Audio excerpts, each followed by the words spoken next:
Sale bobine.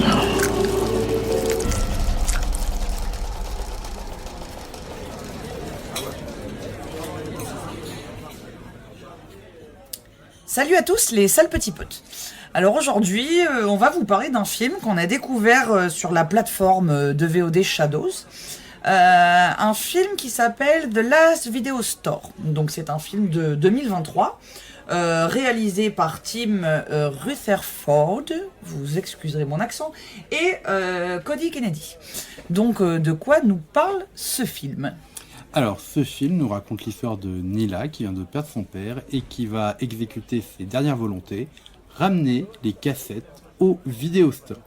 Pour ceux qui ne savent pas, les vidéostores, lieu antique s'il en est, c'était un lieu où on allait louer des VHS et on les louait pour 24-48 heures et ensuite on les ramenait. Et surtout, il ne fallait pas oublier de les rembobiner. Donc Nila va ramener tout un tas de 3-4 films, qui sont tous des films d'exploitation, et parmi ces cassettes, une VHS un peu étrange. Elle rencontre Kevin, qui est le gestionnaire, / locataire, / dernier possesseur, propriétaire d'un vidéostore. Donc, après quelques présentations liées aux différentes cassettes et genres, etc., pour faire briller sa culture, intrigué par la VHS étrange, il la met dans le magnéto, et là, ça tourne mal, car il s'agit du Vidéonomicon, une cassette maléfique capable de matérialiser ce qu'il y a à l'intérieur des bornes magnétiques de nos cassettes. Et donc en fait ce film il est intéressant parce qu'il se présente vraiment comme un hommage à tous ces films des années 80. Donc ce qui est intéressant de remarquer dès le début, c'est que donc l'intégralité du film se passe en huis clos dans le vidéo shop, j'allais dire, dans le vidéoclub. Et en fait, ce qui est rigolo, c'est que donc Tim Rutherford, un des deux réalisateurs, est en fait donc décorateur de plateau à l'origine, et a reconstitué un vidéoclub qui, encore aujourd'hui, est ouvert au Canada, dans la ville d'Alberta. Donc ça s'appelle The Lobby Video Store.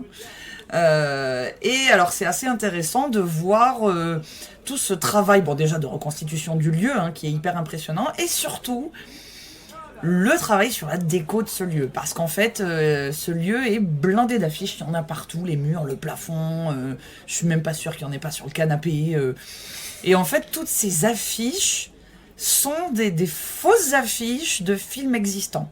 À une exception près, et d'ailleurs c'est un peu mystérieux, mais il y a une affiche d'un vrai film qui est Breaking Fright, parce que toutes les autres sont des parodies, etc.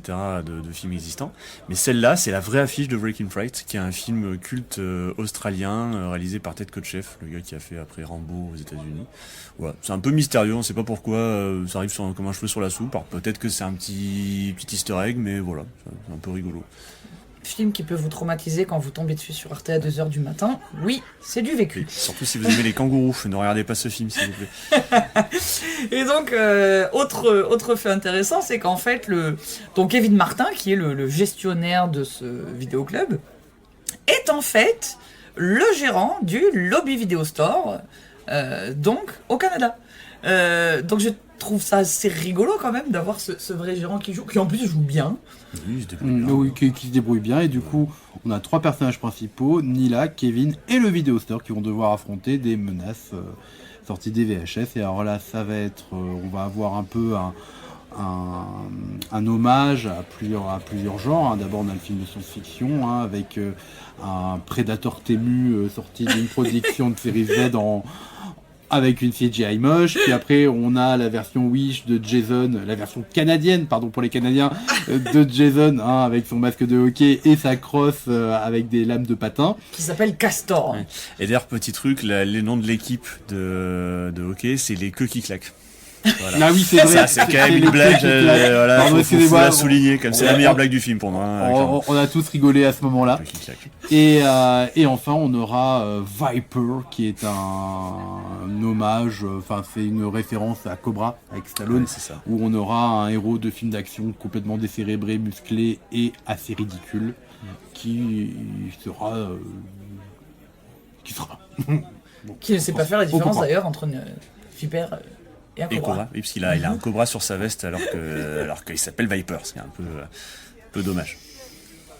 Alors le film il est intéressant dans le côté survival dans un vidéo store, parce que vidéo store il n'y a pas beaucoup d'endroits pour se cacher. On a un tueur en série qui se cache, qui revient, qui se cache, qui revient.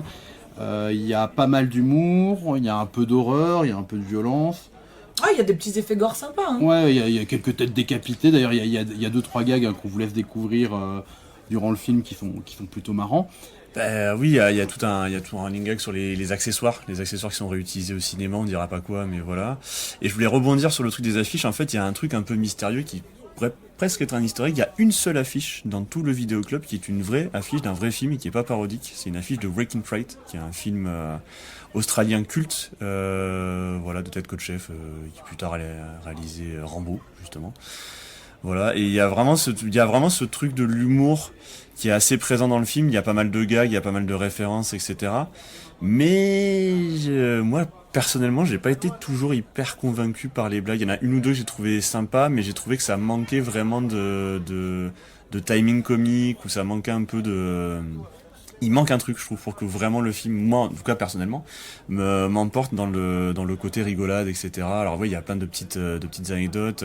Le truc qui est un peu marrant, peut-être, justement, c'est la première blessure du film qui est assez spectaculaire, avec Kevin qui saigne à mort, et les jets de sang sont souvent à des moments un peu aléatoires, donc c'est assez rigolo. Ça, pour le coup, c'est un gag visuel qui fonctionne bien.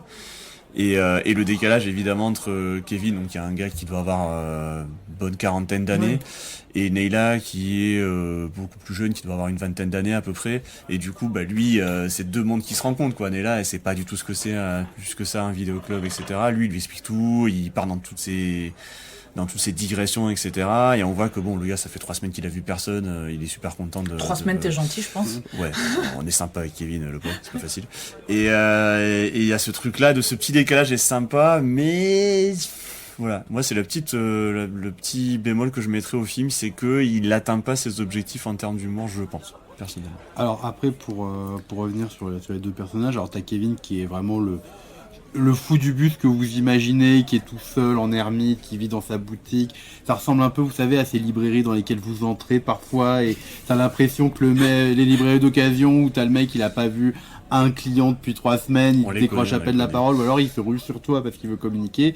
Du coup, Kevin, c'est ce mec, c'est ce geek attachant, qui vit que pour son vidéo store et qui a une connaissance encyclopédique des films de série Z, qui est capable de citer l'année, l'ensemble des acteurs, les effets spéciaux, etc., etc. C'est un peu Sacha, en fait. Ouais, c'est un peu Sacha. Et qui a d'ailleurs la dégaine du geek avec ses cheveux mi-longs, mais quand même la calvasse bien entamée, les petites lunettes, etc. Bon, et il est attachant dans son côté un peu pathétique, un peu misérable de je vis dans mon vidéo store parce que je gagne pas d'argent en fait, je bois des bières en espérant qu'il y ait quelqu'un qui y passe, etc. Nila, le personnage il est badass, voilà. Et après le problème c'est que c'est un peu tout ce qu'il est défini. Et le film est court, il fait 1h15 et je trouve qu'il est pas si bien rythmé que ça en fait. Moi j'ai eu un gros problème avec le rythme du film, c'est-à-dire que le film il transpire l'amour du cinéma, notamment de la série Z, l'amour qu'on peut avoir pour ce genre de lieu ces vidéo stores qui étaient des lieux de rencontre pour les passionnés, où t'allais échanger avec le vendeur, t'allais échanger entre clients, etc. Voilà, et en fait, malgré cet amour-là, je trouve que le film déjà a des baisses de régime, il y a 2-3 longueurs, alors sur 1h15 c'est quand même assez fort. Ouais. Et après, je trouve que parfois, le film tient pas forcément toutes ses promesses par rapport à ce dont il pourrait parler en fait. Et je pense que le problème, c'est pas qu'un film, parce que ça c'est une discussion qu'on avait eue en sortant du visionnage. En fait, le problème, c'est pas qu'un film ne raconte quelque chose ou pas. Le problème, c'est que le film essaye de raconter quelque chose, mais il le fait de manière très superficielle, je trouve. Mais il le fait de manière inconsistante aussi, parce qu'il y a une règle entre guillemets qui est établie au début du film, c'est qu'en fait la matérialisation des personnages ne dure que le temps de la cassette, parce qu'il y a un personnage qui disparaît à la fin quand le film est terminé. Predator, ouais. L'ersatz de Predator. Et le problème en fait, c'est que cette règle n'est pas respectée par la suite pour des facilités scénaristiques, etc. Mais du coup, ça crée un sentiment de le film. C'est-à-dire qu'il y a 3 cassettes, dès la deuxième, c'est plus respectable. Voilà, déjà il y a un truc de voilà, donc ça c'est un peu dommage. Et je rebondis un peu sur ce que dit Clément. Effectivement, je trouve ça vraiment dommage parce que les personnages c'est des persos fonctions. Et il y a plein de thématiques qui n'ont pas été suffisamment traitées. Toute la thématique du deuil de Nila qui a perdu son père et le dernier lien qu'elle a avec lui, c'est ces fameuses cassettes, parce qu'on imagine qu'elle a nettoyé l'appartement, qu'elle a ramené ses cassettes, c'est un des derniers trucs qu'elle doit faire. Ben, ça aurait pu amener à des choses intéressantes sur la transmission, etc. En plus, en bouclant avec le Video Store, qui est un lieu de transmission, comme tu disais, un lieu de rencontre. Ben ça, pour le coup, c'est pas du tout présent. Pareil, Kevin, il a pas d'existence en dehors de son Video Store. Ce mec-là n'a pas de. Ah, mais il est son Video Store. Il est l'incarnation. Ouais, mais ça, je pense que c'est ça un peu totalement dommage. recherché. Enfin, tu vois ce que je veux dire, c'est que Ouais. ce personnage, c'est l'ultime guerrier Oui. qui promeut encore aujourd'hui The Last ses Man cassettes. Stand. C'est ça, Ouais, c'est c'est The Last standing, Man ouais. Standing, c'est ça. Et en fait, je pense pour le coup que ça, c'est totalement voulu, quoi. Tu vois, qu'il est à l'image de son Video Store, c'est-à-dire que c'est un personnage qui n'a en fait lui-même plus d'utilité, tout comme ce Video Store n'a plus aucune Ouais. utilité, en fait. Tu vois ce que je veux dire? Il est d'un temps Oui, ça, révolu. je suis d'accord, Tu vois. il est obsolète en fait. C'est complètement. Le lieu est obsolète, lui il est obsolète et Complètement. il n'arrive pas à aller au-delà de cette obsolescence-là. Même il résiste aussi à la... C'est un conservateur de la culture aussi, mine de rien. Complètement. C'est-à-dire que c'est le gardien d'un temple qui a été complètement déserté par ses adorateurs. Donc les fans de série B, Z, ce que vous voulez, etc. Et alors on pourrait carrément dire, si on veut faire un peu un télo, que le Video Store est un personnage à part entière du film, voire presque plus développé que Kevin à des moments. Ah, ben, clairement, ouais. Parce qu'on sent que c'est un lieu qui est plein d'histoires, c'est un lieu où il s'est passé des choses, là où il a vécu, et tout. Et il y a ce lien presque symbiotique avec le Video Store. Mais par contre, le personnage de Nila, qui est défini quand même par le deuil, il y a quand même une scène où elle regarde la dernière lettre de son père, qui écrit sur un bout de carton en mode ouais, oublie pas de ramener les trucs et tout. Et en fait, comme on disait la dernière fois, quand tu mets des trucs dans un film, faut que c'est une Faut que ce fonction. soit développé, Quoi. ouais. Et si t'as pas envie de traiter cette thématique-là, ok, il n'y a pas de souci. Si c'est juste un prétexte, etc., moi ça me va. Moi je suis pour trouver un prétexte pour faire un film un peu cool, un peu divertissant, etc. Le problème c'est que tu passes 2-3 minutes sur elle qui lit la lettre de. C'est le point de départ son du père. film. C'est le point Alors de départ du moi film. je suis un peu d'accord sur cette histoire de lettres, j'ai trouvé que ça arrivait un peu comme un cheveu sur la soupe. Surtout qu'ils font un faux suspense autour. Ouais, et pour moi c'était même limite en trop. Il n'y avait pas besoin de ça, parce Non. qu'en fait justement ça t'ouvre peut-être un axe de l'intrigue qui n'est pas développé. Donc moi vraiment quand il y avait ces scènes où elle lit la lettre, parce qu'en plus la lettre elle la lit en plusieurs fois, t'as droit à 2 lignes par 2 lignes, ça revient plusieurs fois dans le métrage. Moi je trouvais ça même limite un peu trop, je trouve qu'il n'y en avait pas besoin. Moi j'ai vraiment aimé. Moi j'ai aimé l'esthétique, j'ai aimé l'image, j'ai aimé les lumières. On y retrouve, comme on disait au début, là, des petits côtés IRQ, tu vois, les lumières flashy, ce côté années 80. Le design du méchant. J'ai aimé, j'ai beaucoup aimé ce côté amoncellement de références. T'as que ça en fait, tout le temps, dès le début, quand il prend la cassette avec le petit autocollant Be Kind Rewind, tu vois, quand tu te faisais engueuler quand tu ramenais ta cassette, que tu l'avais pas rembobiné. J'ai aimé les full références. T'as que ça pendant tout le film. Et en fait, au-delà, je trouve, de l'intrigue en elle-même, qui est hyper facile, on va pas se mentir, hein. Moi j'ai juste aimé ce petit côté, ben tiens, voilà, démarre le film, et rappelle-toi comment c'était avant, quoi. Rappelle-toi ces espèces de petits films d'horreur qu'avec tous tes copains, des fois tu te passais en sous-main parce que t'avais enregistré sur la cassette, parce qu'il y en a un, il a le décodeur, tu vois, machin. Rappelle-toi quand t'allais au vidéoclub, tu allais le samedi parce que du coup tu pouvais garder la cassette jusqu'au lundi, tu vois. Donc tu pouvais en profiter tout le dimanche. Il y a ce côté, effectivement, enfin moi j'ai souvenir que ces cassettes-là qu'on louait gamin, alors c'est un discours de vieux con de dire, c'est pas que c'était mieux avant, mais il y avait ce côté, putain, le film, tu le regardais, quoi. Tu le consommais pas de la même façon, tu vois ce que je veux dire.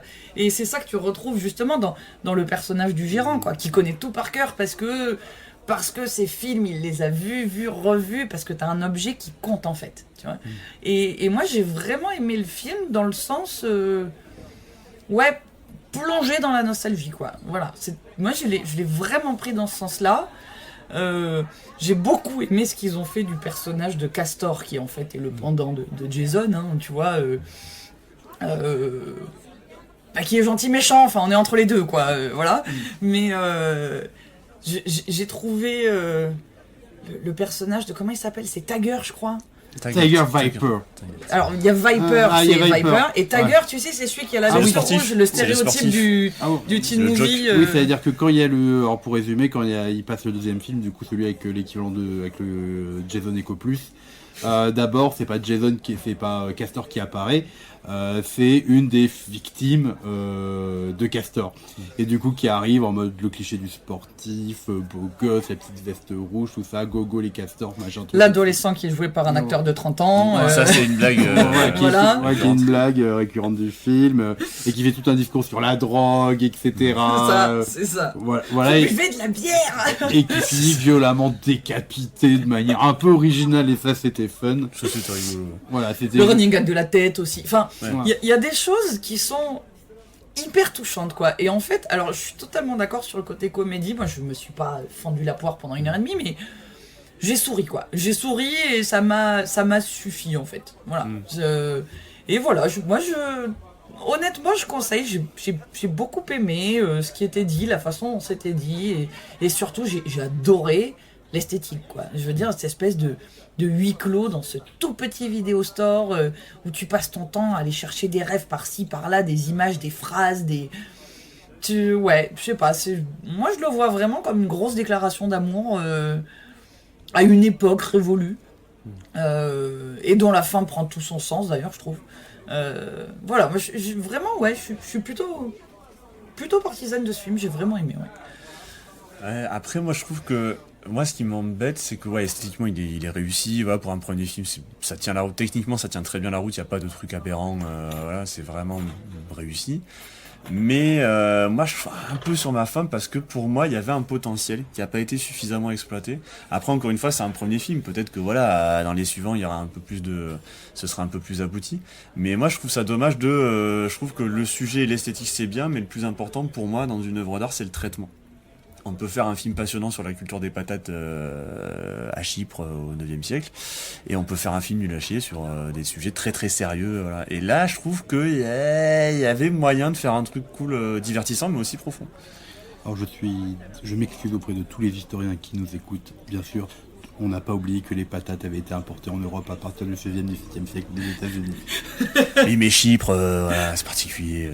C'est anachronique, c'est chypriote. Oui, mais bon, là, c'était un exemple. Non, mais alors moi, je te rejoins totalement. C'est-à-dire que moi, je suis certes sensible à la nostalgie, parce que de toute façon, nous, on est une génération de trentenaires, presque quarantenaires maintenant pour certains.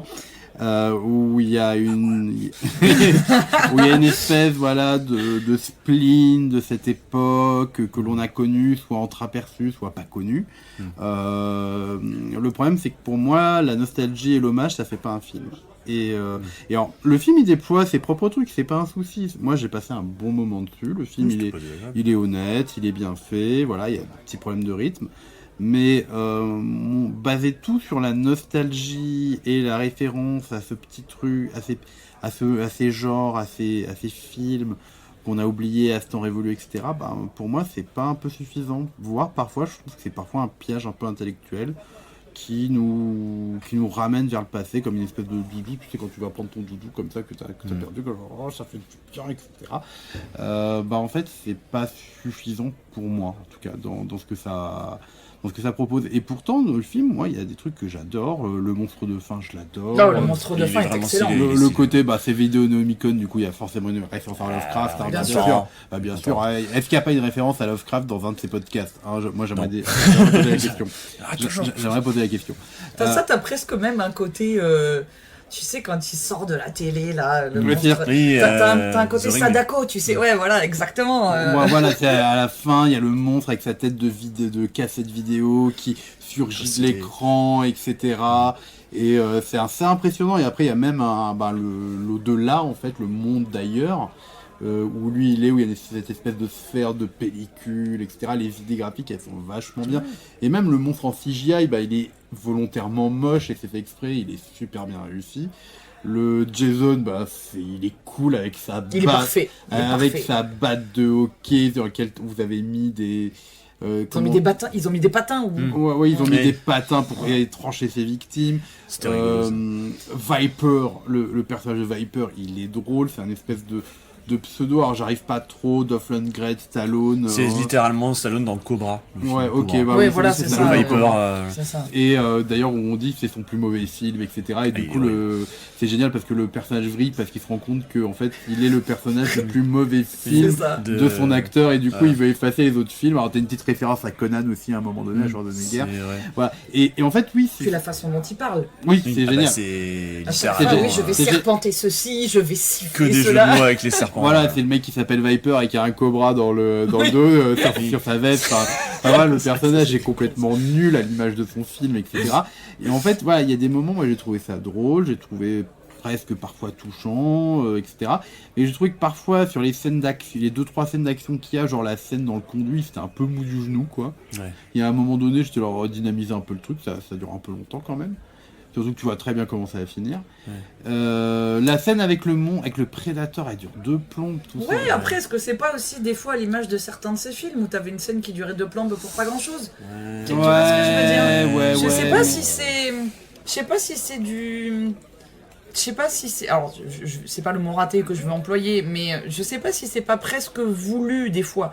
Tu vois, des scènes volontairement trop longues. Je veux dire, à un moment donné, combien t'as de scènes dans les premiers vendredis 13 où Ah oui, ça s'étire. le type il est à 20 cm de la nana et il met 8 minutes pour la rattraper, quoi. Mm. Enfin, tu vois ce que je veux dire? Ce côté chant, et en Ouais, fait, au bout si, de si, 8 je vois ce minutes, que t'en tu es veux au dire. même point. Oui, Donc, ouais, Est-ce que, c'est comme est-ce le que ce truc. côté tirement du temps était peut-être pas aussi volontaire, tu vois? Je sais pas, il faut... Si, je comprends, mais du coup, tu le subis un peu, tu vois, tu subis un peu l'hommage. C'est un peu. Et en fait, c'est à l'image du film, c'est que si ça reproduit, admettons que ce soit le cas et qu'ils aient reproduit des choses qui étaient présentes dans des slashers par exemple, mais du coup ils se seraient contentés de bêtement reproduire sans qu'il y ait pas un discours dessus, mais se dire ah regardez c'est long, c'est un peu rigolo, ils auraient pu en faire un gag. Et là c'était pas gaguesque, le côté un peu long machin, c'est juste un peu, ça fait plus maladroit que un vrai truc où ils ont réfléchi là on va refaire comme dans un slasher, etc. Parce que par exemple, Je c'est trouve. le même truc avec la bestiole extraterrestre, avec le prédateur Oui. Temu qui marche super lentement et tout. Et alors, effectivement, maintenant que tu le dis, effectivement, on peut voir la ref avec ces créatures en CGI moche, qui sont super lentes et tout. Mais la scène elle dure 3 plombes. T'as c'est Kevin long. qui a une scène d'hallucination qui dure 1 minute et c'est long. Tu comprends Alors, pas trop. celle-là est très longue. Je suis d'accord En que plus, son espèce de elle- scène d'hallucination, elle est ça quand même rajoute rien au scénar. particulièrement Et longue. parce qu'il a été frappé, tu sais pas pourquoi, c'est du poison, tu sais pas pourquoi il est en plein trip. Et après t'as la bestiole qui rip sur une boule de gomme qui tombe et qui disparaît. Non, c'est le... Elle rip sur une poignée qui a été pétée au début du film. Ah, Que oui. d'ailleurs, cette poignée revient parce que t'as plein de personnages qui Il tombent y a un truc dessus, récurrent, c'est un truc récurrent de les c'est personnes ça. qui se cassent la gueule sur C'est le. ça. Et elles meurent juste après parce que le film est fini. Ouais. Donc, mais oui, il y a un peu cette scène d'hallucination, je trouve, elle me gêne un peu parce que, ok, d'accord, il commence un peu à partir et en fait, ça aurait été maintenu sur le film où ça aurait duré plus longtemps, où il y aurait eu un enjeu derrière et tout, ça aurait été intéressant. Là, ça dure 1 minute, on comprend pas trop ce qui se passe. Est-ce que c'est une hallucination? Moi, je pensais qu'en fait, comme il avait été touché par une créature de fiction, il commençait lui-même à être aspiré Ouais, par ça le- j'y ai pensé. C'est la un peu façon dont bizarre. on voyait l'image, ouais. Ça, pareil, je me dis, mais ils ont voulu faire quoi avec ce petit moment de distorsion de l'image, avec ces couleurs, machin, on sait pas trop. Et en fait, j'ai l'impression qu'ils veulent partir dans plein de directions. Il y a une forme de générosité qui peut être appréciable, mais ça crée de la. C'est pas abouti, quoi. Je trouve que ça participe au fait que le film, il manque d'une espèce de cohérence ou de ligne directrice qui permettrait de donner du sens à des petits moments comme ça. Je trouve que le discours est pas abouti en fait. Je vois ce que ça veut. Je vois parfois ce que ça veut raconter. Je vois le besoin aussi de l'hommage, de l'entretien de la mémoire de tout un pan du cinéma qui reste certes, qui peut paraître très secondaire envers entre guillemets avec grimace de mépris le grand cinéma, etc. Qui a été un cinéma qui était important, qui a été fédérateur, etc., etc. Mais au-delà de ça. Voilà, par exemple, la fin. Alors, la fin, on n'a pas forcément la même interprétation du truc. C'est-à-dire que, à la fin, c'est l'abandon du. Alors, section spoiler, voilà, nous Oui, prévenons. oui. Clairement, Nous à un prévenons. moment la donné, fin. de toute façon, faut en parler. donc, Voilà, c'est en plus celui-là, on a peut-être envie que vous le voyez de vous-même parce qu'il est intéressant, je trouve. C'est pas le cas de tous les films qu'on vous présente, du coup, parfois on n'a aucun regret de vous spoiler le truc. Hein. Donc à la fin, voilà, il y a d'un côté Kevin qui va dans l'autre monde, le monde de la VHS, etc. Et il y a Nila qui repart. Et en fait, ce qui fait qu'à la fin, le vidéo store, il est abandonné, en fait. Et le truc, c'est que d'un côté, Nila, tu sais pas si... Voilà, comme le propos sur le deuil n'a pas du tout été traversé. Tu ne sais pas ce que ça lui a apporté ou voilà. Alors, j'ai pas envie de parler d'évolution, de trucs comme ça. Juste, le personnage a été là, elle a été victime d'une situation, elle s'en est sortie, elle repart. Il n'y a voilà. pas de... Voilà. Il n'y a pas d'enjeu autour de Nila. Et il n'y a pas d'enjeu et les enjeux sont surtout autour de Kevin et moi le fait qu'il finisse dans le monde des VHS qu'il aime tant, et moi je vois ça un peu comme un repli le dernier repli du réel en fait. Ouais, bah, alors moi justement j'ai adoré cette fin parce que Elle est bien amenée, elle est un peu rigolote en plus. Elle est bien amenée, puis pour moi c'est vraiment la seule vie qui est possible pour lui, quoi. C'est-à-dire que ce personnage, on comprend, il le dit, hein, qu'il vit dans son vidéoclub tout seul, qu'il a absolument pas d'argent parce qu'il en gagne pas, donc c'est vraiment sous-entendu que limite on sait même pas comment ce type s'alimente, hein, il est juste là. Oui, il boit des bières. Il boit des bières. Principalement On comprend dans la pièce de derrière, on voit son lit et tout, enfin sa vie est là-dedans, quoi. Et en fait il y a vraiment ce côté, je trouve, donc ce personnage de Kevin en fait est absolument plus réadaptable à sa société. En fait il est resté là-dedans, il en a conscience, il l'a fait volontairement pendant des années et en fait se retrouver à la fin dans le film avec Castor qui prend dans les bras comme le dessin qu'il faisait quand il était petit, qui était ses aspirations quand il serait adulte, sa vie rêvée plus tard, ben en fait c'est vachement une consécration pour lui. C'est-à-dire qu'il peut enfin vivre dans ce qu'il a toujours aimé et il peut enfin s'épanouir là-dedans avec son personnage avec qui il voulait vivre, qu'il avait toujours rêvé de rencontrer. Et moi j'ai adoré cette fin. Alors le personnage de Nila, je suis assez d'accord, bon il y a une espèce de... Voilà, elle remonte les escaliers, elle regarde le vidéo store, elle a cette espèce de sourire, je sais pas, à moitié nostalgique, à moitié, voilà, j'ai clos un truc, mais tu sais pas ce qu'elle a clos, parce qu'en fait, on en a jamais parlé. Mais pour le coup, le personnage de Kevin, je trouve la fin hyper adaptée au personnage. Voilà, il arrête sa vie dans la société où son époque est révolue. Et donc, il retourne là où il s'épanouissait le plus et là où il peut évoluer, en fait.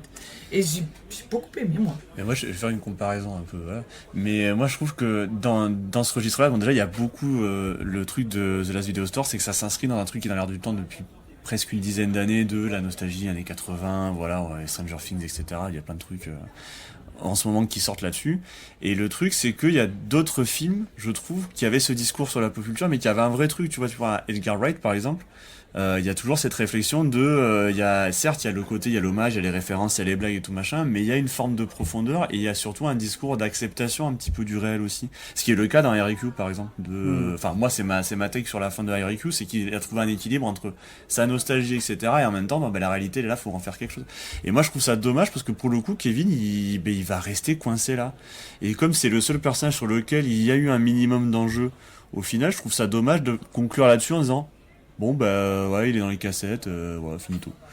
Et le vidéo store mais est-ce que ça t'a déçu parce que toi tu veux absolument qu'il trouve une sortie et est-ce que c'est pas acceptable finalement qu'il en trouve pas? Tu vois ce que je veux dire? C'est aussi la projection que tu mets sur le personnage et la façon dont tu as envie qu'il termine. Et moi je suis pas forcément d'accord, tu vois, dans cette idée où il est pas censé prendre les chemins qu'on attend de lui, il est pas censé... tu vois, tu dois finir par accepter la société dans laquelle tu vis, machin, etc. Te départir de cette période de nostalgie dans laquelle tu peux plus vivre et tout. C'est une forme de refus. Tu peux même imaginer, je sais pas, moi, on peut halluciner, mais tu peux même imaginer que la façon dont il rentre dans sa vidéo, si ça se fait, s'il se suicide et il met fin comme ça, et qu'en fait, c'est une projection de lui qu'il y a dans la vidéo, dans le sens où, pour moi, c'est fini. Sa vie dans le monde réel, elle est finie. Parce qu'il n'y a pas autre chose qui est possible pour lui à l'extérieur. Et ça me gêne pas de pas trouver forcément une réponse ou une consolation à ce problème, en fait, tu vois. Bon, moi, c'est juste le truc que du coup, qu'est-ce que ça... Si ça devait véhiculer un message, c'est en fait rester dans la nostalgie, en fait. Ah, mais c'est complètement ça. C'est lisible comme ça aussi. Et je trouve que c'est pas forcément un discours que moi, personnellement, j'apprécie beaucoup. Je trouve que le passé, c'est très important et qu'il faut l'entretenir, il faut entretenir la mémoire, etc. Je suis aussi d'accord avec toi dans le sens que t'es pas obligé d'accepter la société telle qu'elle se présente, etc. Et même souvent trouver l'entre-deux, c'est parfois un peu le piège où finalement tu finis par accepter, etc. Et c'est pour ça que j'ai pas d'attente particulière, mais moi, ce qui dégage à la fin, c'est carrément il plonge dans les fictions qu'il aime tant et il s'isole totalement. Alors certes, t'es content pour le personnage parce qu'il va vivre sa meilleure vie avec son copain imaginaire tueur en série. Voilà, qui va essayer de rééduquer un peu. Voilà, pourquoi pas, t'es content pour lui. Mais du coup, qu'est-ce que ça dit finalement? Parce que le dernier carré qui était le Vidéo Store, ça y est, il disparaît, il est fini. Et on a un personnage principal qui se complaît littéralement dans la nostalgie d'un temps qui n'existe plus, quoi. Et donc je sais pas, je suis pas forcément d'accord avec ce que ça dit. Voilà, c'est pas que je dis que j'aimerais que ça dise autre chose et tout, mais c'est-à-dire que ce que me dit le film sur la nostalgie, je crois que j'apprécie pas trop en fait. Moi, je sais pas, moi il y a ce côté du film un peu, tu vois, dans le côté nostalgique et un peu fantasmé en fait. Je fais un parallèle, très facile, tu vois, mais c'est comme avec du jeu vidéo, c'est-à-dire qu'à un moment donné, on te donne l'opportunité de dire, tu préfères rester dans ton jeu vidéo, tu préfères sortir et retrouver ton quotidien. Moi, la réponse, elle est claire, hein. Je serais jamais sorti de tes os. Mais, tu vois, ce que je veux dire, c'est qu'en fait, ça fantasme un peu l'image de si t'avais pu le faire, est-ce que t'y vas ou pas? J'ai lu trop, j'ai beaucoup trop lu La Caverne de Platon et ses équivalents et de récits gnostiques pour me dire que justement, tu vois, c'est l'illusion, le réel. Alors même si là, c'est même pas une illusion réelle, c'est dire il est dans un autre monde, tout bien ça. Sûr, bien sûr. Mais en fait, c'est ce truc c'est bien de revenir au passé. On a tous nos livres doudous, nos films doudous, nos jeux doudous qu'on va regarder, qu'on va lire quand on a un petit coup de mou ou juste pour se faire plaisir. Moi, c'est les Freddy. C'est la Madeleine de Proust. Tout le monde a sa Madeleine de Proust. Le problème, c'est qu'au bout d'un moment, tu peux pas manger que des madeleines et j'ai l'impression que le film, c'est en mode allez-y, mangez vos madeleines, assumez, etc. quoi. Le personnage de Kevin, te dit que tu peux survivre en buvant de la bière, donc après tout. Oui. Après, là, c'est une technique de. Voilà, et en fait, il y a un truc qui me gêne un peu, mais qui est plutôt, on va dire, global à la culture, on va dire, populaire, /geek, j'aime pas ce terme, etc. Où fréquemment, il y a une espèce de montée, de retour à la nostalgie. Et à ce qu'on a aimé, ce qu'on a apprécié, ce qui nous a fait rêver, etc. Sans cette capacité à un moment donné de prendre un recul critique, voire de s'en détacher, voire d'aller vers d'autres choses en fait. Ouais. Et une société qui regarde que derrière elle en fait, ou des gens qui regardent que derrière eux, en fait c'est pas une vie en fait. Enfin, c'est le déni du réel en fait. Ouais, je comprends, mais il y a les deux côtés quoi. C'est-à-dire qu'à force de regarder devant, des fois ça fait du bien de regarder derrière aussi. Enfin, c'est pour ça qu'ils ont fait mon propos. C'est pour ça que j'ai dit que. Bien sûr, je comprends tout à fait ce que tu veux dire, mais je pense qu'il y a déjà assez d'œuvres qui posent cette réflexion là-dessus. Que des fois, quand t'as juste une œuvre hommage qui fait plaisir, ça suffit aussi en fait. Tu vois ce que je veux dire? Je suis pas fondamentalement persuadé qu'il faut toujours qu'il y ait cette distanciation quoi. Ouais, je sais pas, moi, je vais refaire une comparaison.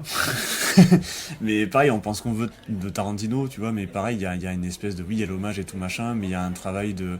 En fait, moi, je trouve que je suis d'accord avec Clément, ce truc de refuge dans la... Moi, c'est un des trucs qui me gêne dans, voilà, je sais pas comment on peut appeler ça, mais la culture geek, etc., souvent de ce truc de vraiment... Il y a un moment donné où on a l'impression qu'il y a un arrêt de l'évolution, quoi. On a atteint un seuil de j'ai découvert cette œuvre-là quand j'étais ado, quand j'étais enfant, etc. Et du coup, ça va me définir. Et du coup, tout le reste de ma vie, c'est ça, tu vois. Moi, je suis un peu gêné, par exemple, des fois, attention, je vais m'attirer des ennemis, hein, mais la nostalgie à fond sur Harry Potter, il y a des moments où je suis, les gars. Et c'est un peu ce truc-là je comprends le besoin d'avoir des œuvres, effectivement, comme tu disais, des œuvres doudou, des œuvres qui nous ont construites, etc. Et c'est important. Mais je pense que oui, malheureusement, ça dit quand même quelque chose un peu triste, ouais, sur la façon dont on perçoit les choses et dont on perçoit la culture aussi, qui serait un truc c'est figé. Or, s'il y a bien une chose que la culture n'est pas, c'est figé, ça change constamment. Et le regard, déjà, la culture change, et le regard qu'on a sur le passé, de manière générale, va évoluer au fil du temps. Donc du coup, je trouve que là, il y a un côté un peu formol, on met le truc dans une petite bouteille, on le conserve et tout machin, c'est sympa.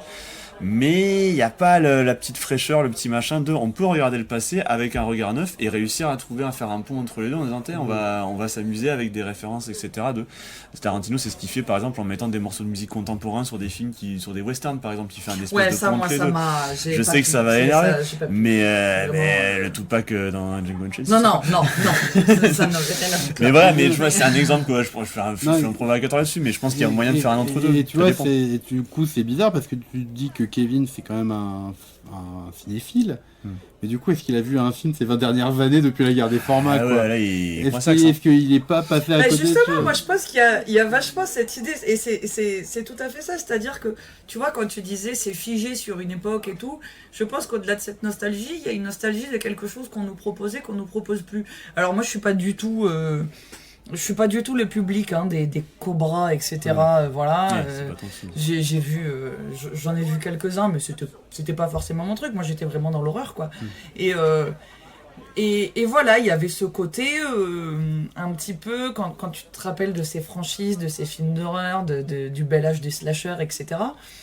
Il y avait vachement d'amour dans ces films-là, tu vois, et qui aujourd'hui se voit beaucoup moins dans le sens où aujourd'hui on est un peu noyé des remakes, des rebooks, des préquels, des machins. C'est ça la nostalgie en fait. Oui, mais c'est ça, c'est complètement ça. Ce que je veux dire, c'est que en fait, ces films d'horreur, remake, reboot, préquel, machin, ils le font mal.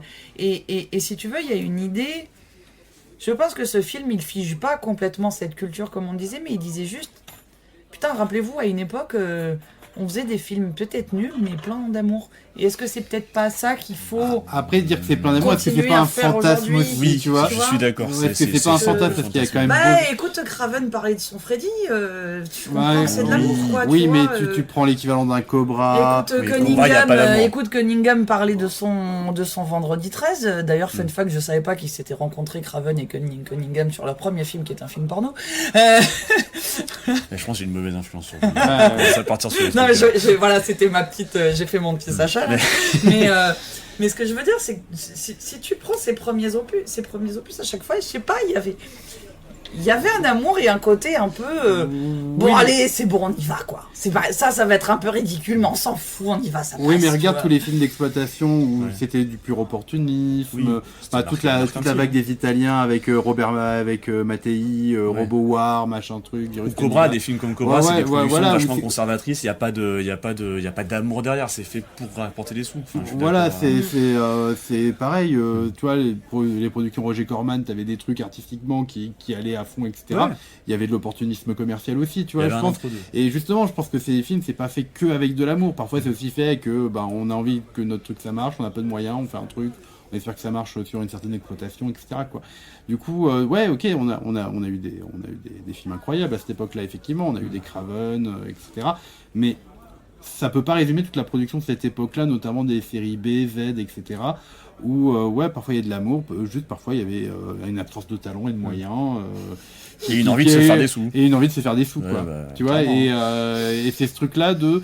et en fait le film redonne un peu cette idée-là d'une époque idéalisée finalement, ou d'une production idéalisée, qui est vraiment, comme tu dis, qui est la synthèse de la nostalgie en fait.